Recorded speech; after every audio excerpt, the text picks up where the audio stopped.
Selamat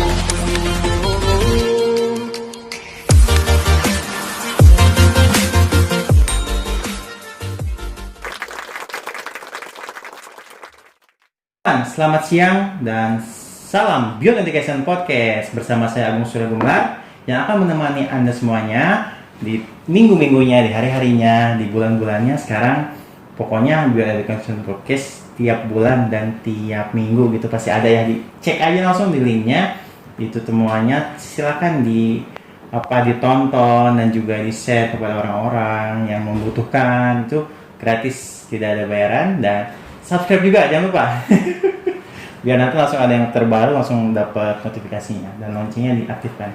Baik, pada siang hari ini saya bersama Pak Doni. Halo teman-teman semuanya. Pak Doni, siang hari ini berbicara tentang siang nih Pak. Ini kadang-kadang kan orang tua nih kalau siang-siang itu nyuruh anaknya itu tidur siang.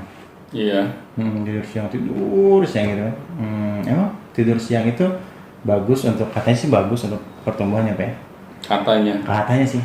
Katanya begitu. Ya gitu kan? Tapi apakah betul Pak tidur siang ini bagus untuk pertumbuhan anak? Atau gimana sih memang tidur siang itu konteksnya apa sih, harus tidur siang apa sih? Ya kalau di agama kan juga sudah dianjurkan ya. Kalau tidur siang itu sangat bagus gitu. Ya terutama bagi tubuh kita. Nah, di momen siang itu manusia harus mengistirahatkan tubuhnya agar bisa beraktivitas lagi lebih optimal setelah dia mengistirahatkan tubuhnya. Dan emang tidur siang ini nggak perlu lama-lama. Oh, jadi nggak harus lama-lama ya Pak ya? Iya, penting tidur siang. Nah, cukup ya mungkin paling lama sekitar 15 menit. Yang penting tubuh merasakan relaksasi. Itu sudah cukup. Karena kalau tidur yang sebenarnya ya di malam hari. Nah itu baru tidur yang lebih panjang dibandingkan di waktu siang. Ya, jadi ya begitu ya. Mungkin sebenarnya begini Pak. Jadi anak itu kan sering tidur siang untuk merelaksasi. Dan orang tuanya pun tahu gitu kan. Iya. Nah, tapi kok begini. Jadi si orang tua tersebut memberikan anak arahan dan lain itu, sebenarnya kan dia tuh tahu kondisi kejiwaan anak ya. Seharusnya tahu kan ya. Tapi ada beberapa kasus memang orang tua itu memang percaya sekali dengan orang lain terkadang karena orang lain itu dia ilmunya lebih tinggi, misalnya lebih berpengalaman dalam dunia psikologi gitu kan. Jadi ketika anak marah, ketika anak nangis, ketika anak bad mood tuh harus diapakan, tanya ke orang lain. Apapun ketika anak misalnya ingin seperti ini, seperti itu, tanyalah ke orang yang ngerti psikologi itu. Memang orang tua itu nggak bisa jadi psikolog apa gimana Pak? Harus nanya terus ke orang yang benar-benar tahu gitu, apa gimana Pak? Ya di sini masalahnya ya, kalau orang tua tidak mau belajar menjadi orang tua.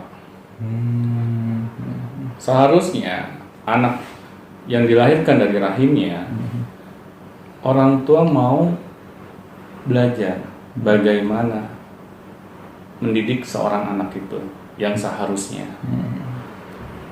Banyak keilmuan cara mendidik anak di luar sana. Tinggal kita punya niat mau belajar atau tidak. Intinya itu. Akhirnya kalau kita sebagai orang tua selalu berharap bantuan orang lain dalam mendidik anak-anaknya, dia menyelesaikan permasalahan mental gitu ya. Maka orang tua akan menjadi tidak berdaya. Apalagi yang namanya anak, masalahnya kan bukan hanya di bidang pendidikannya saja ya. Iya betul. Masih banyak lagi gitu hal-hal yang mereka hadapi. Nah di sini orang tua kalau tidak mau belajar bagaimana menjadi orang tua yang benar, akhirnya orang tua selalu kalah langkah sama anak-anaknya. Anaknya udah kemana, orang tuanya masih kemana gitu.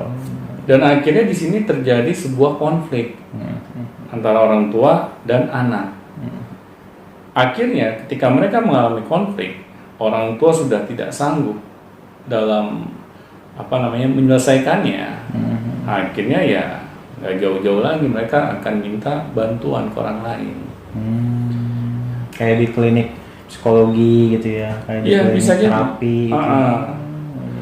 Padahal kalau orang tua sangat cepat memutuskan minta bantuan kepada pihak luar, akhirnya hubungan batin antara anak dengan orang tua itu tidak terjalin dengan maksimal. Masalahnya kan di sini. Seharusnya orang tua yang bijak, dia mengetahui anak itu tanggung jawab dirinya. Betul. Bukan orang lain. Tetapi kalau mereka selalu apa-apa harus orang lain yang menyelesaikan masalahnya karena mereka tidak punya rasa percaya diri, mereka sangat membutuhkan bantuan pihak luar, akhirnya orang tua jadi selalu tidak berdaya. Dan di sini yang menjadi sumber utama permasalahan. Nah, iya seperti itu. Jadi dikit-dikit lapor ke siapa gitu, ke dokter, dikit lapor ya, bisa ke gurunya, bisa ke psikolog, bisa ke psikiater. Tapi emang langkahnya seperti itu bisa dikatakan kurang tepat Pak ketika orang tua menyerahkan ke orang itu, ke psikolog misalnya, atau ke psikiater atau ke dokter ya sudah. Ya, ini pertanyaan bagus. Kalau pas momennya tepat, kita meminta rujukan ke orang yang lebih ahli, buat saya tidak masalah. Tetapi kalau sedikit-sedikit psikolog, sedikit-sedikit guru, sedikit-sedikit psikiater, ya kapan orang tua berperan dalam tumbuh kembang anaknya? Nah, di situ mungkin ya. Iya. Iya betul. Kan kita tidak pernah tahu psikolog atau psikiater atau guru-guru anak-anak kita akan mentreatment anak kita seperti apa. Apakah ada istilahnya efeknya yang akan mereka rasakan di kemudian hari. Betul. Apalagi kan kalau di dunia psikologi kadang anak itu mudah dilabel. Ada label-label gitu ya Pak? Iya, misalnya contohnya kayak anak yang hiperaktif lah. Iya, yang pendiam lah gitu. Introvert, extrovert. Nah, akhirnya ketika kita mulai melabel anak-anak kita seperti itu, yang saya takutkan anak-anak kita mengaminkannya. Mempercayainya lagi. Iya, dia merasa bahwa oh iya diri saya kayaknya bermasalah nih. Padahal belum tentu anak itu memiliki masalah psikologi. Mungkin kita sebagai orang tua lupa meluangkan waktu yang kita miliki untuk anak-anak kita.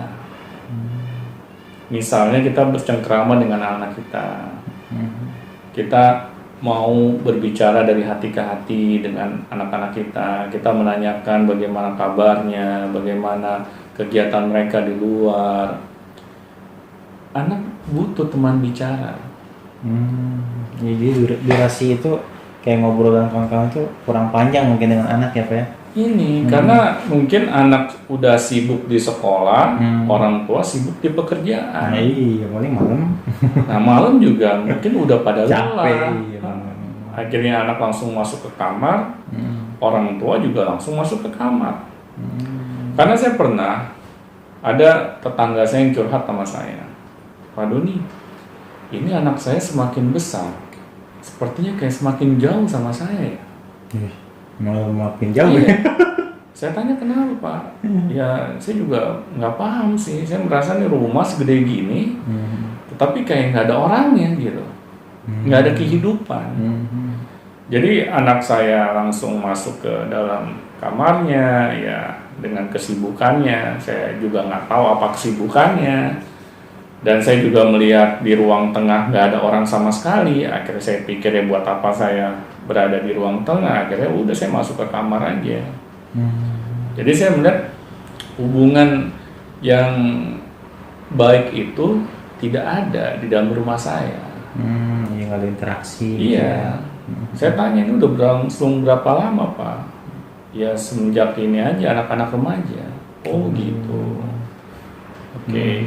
Jadi di sini masalahnya anak tidak dibiasakan dari kecil sampai mereka besar, diajak untuk berdialog. Seperti hal yang sepele gitu Pak ya, mengajak dialog anak dari kecil, tapi efeknya itu bisa ketika remajanya kerasa gitu. Benar. Karena di sini mau nggak mau orang tua harus meluangkan waktunya bagi anak. Anak tidak meminta waktu kita yang 24 jam. Iya, kalau waktu kita diserahkan semua juga anak jadi manja jatuhnya nantinya. Iya. Jadi terlalu gitu kan. Benar. Anak membutuhkan waktu yang tidak begitu lama, tapi berkualitas. Quality time. Iya. Nah disinilah anak akan mengekspresikan dirinya, dan orang tua itu harus mau melihat hal-hal yang dilakukan oleh anak kita dalam selama tumbuh kembangnya. Di sini akhirnya anak merasakan bahwa ada kehadiran orang tuanya di dalam kehidupannya. Dan ini yang seharusnya orang tua sadari. Kalau anak merasa ada maupun tiada kita sebagai orang tuanya sama aja. Nah ini jadi masalah ya. Jadi masalah. Dan anak-anak biasanya begini Pak, semakin besar semakin senang dengan lingkungannya. Pasti. Jadi semakin menarik gitu kan. Masa pubertas itu kan ya, cari-cari jati diri lah, main sama lingkungan. Tapi di situ kan sebenarnya peran orang tua masih ada Pak ya, seharusnya. Harus ada. Sampai ini ya, anak kita dewasa, sampai anak kita berumah tangga, itu hubungan antara anak dengan orang tua itu harus selalu dekat. Tidak boleh kita berpikir anak kalau sudah lepas dari rumah, sudah memiliki kehidupannya sendiri, terus kita lepas begitu aja. Karena anak ya tetap anak. Nggak ada istilahnya pas anak sudah memutuskan berumah tangga jadi mantan anak, nggak ada. Bekas anak. Nggak ada. Tetap itu anak kita sendiri. Bukan berarti kita harus ikut campur urusan rumah tangga anak kita. Nah, tetapi kan anak kadang butuh teman diskusi, butuh teman bicara. Nah seharusnya teman diskusi yang terbaik itu adalah orang tua. Bukan orang lain, meskipun itu teman anak kita. Iya, kadang-kadang sih memang orang ya bukan untuk challenge orang tua ya, tapi memang ketika anak masuk ke remaja itu Pak, mereka itu kebanyakan mengalami sebuah tekanan psikologis gitu kan. Psikologis tentang pubertas lah, psikologis tentang itu normal ya.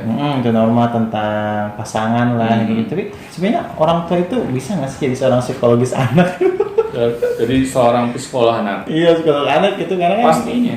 Kita kan sebagai orang tua harus belajar lagi mungkin Pak. Iya, benar. Tapi emang itu yang terbaik atau kita serahkan aja ke orang gitu, kalau misalnya tentang agama-agama tanya nih Ustadz ini gitu kan, bagaimana Pak? Baiknya Pak? Ya saya tidak mengharuskan ya orang tua harus ngambil titel sebagai ustadz dulu baru bisa ceramain anak, atau harus memiliki titel sebagai seorang psikolog baru bisa nasihatin anak. Ya saya bukan ke arah sana. Tetapi seharusnya orang tua itu yang paling mengenal diri anaknya, bukan orang lain. Betul. Karena kalau bukan orang tua yang lebih mengenal diri anaknya, ya siapa lagi? Apakah guru atau psikolog atau psikiater ini memiliki sense of belonging? Bukan belonging ya, sense of care, kepedulian gitu, yang tinggi kepada anak kita. Karena kalau kita berharap orang lain yang lebih peduli kepada anak kita, apakah mungkin? Karena anak-anak kita ini kan bukan dari rahim mereka. Pasti mereka merasa bahwa anak-anak kita ini hanya klien. Iya, dan mereka juga nggak hidup sama anak kita ya. Iya, benar. Mereka nggak akan mengeluarkan segala daya upaya yang mereka miliki untuk anak kita. Saya jamin itu. Karena mereka juga punya kehidupannya sendiri. Betul.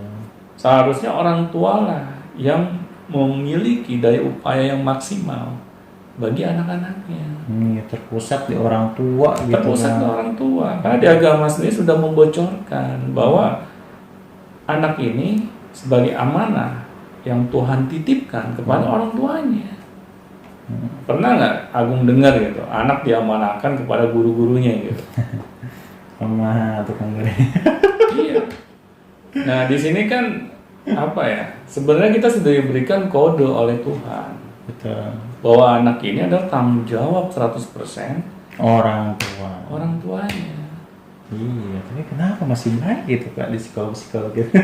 Ya karena Apa sih yang menyebabkan malas itu apa sih Pak? Yang kira-kira kalau misalnya kita bertanya, apa sih yang menyebabkan ibu bapak malas mendidik anak gitu atau apa? ya Kira-kira apa jawaban mereka itu? kalau saya sih melihatnya ya jawabannya itu klise. Bisa. Oh. Ya. Karena Sibuk palingnya. kesibukan, pekerjaan, mungkin ibu dan bapak bekerja. Itu bagaimana Pak cara mengatasi kesibukan? Ya seharusnya ketika kita memutuskan memiliki anak, kita tahu ada tanggung jawab kita di situ.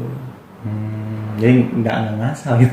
Ya nggak ngasal. Dari awal kita niat membuat anak pun gitu ya, kita harus tahu konsekuensinya apa gitu.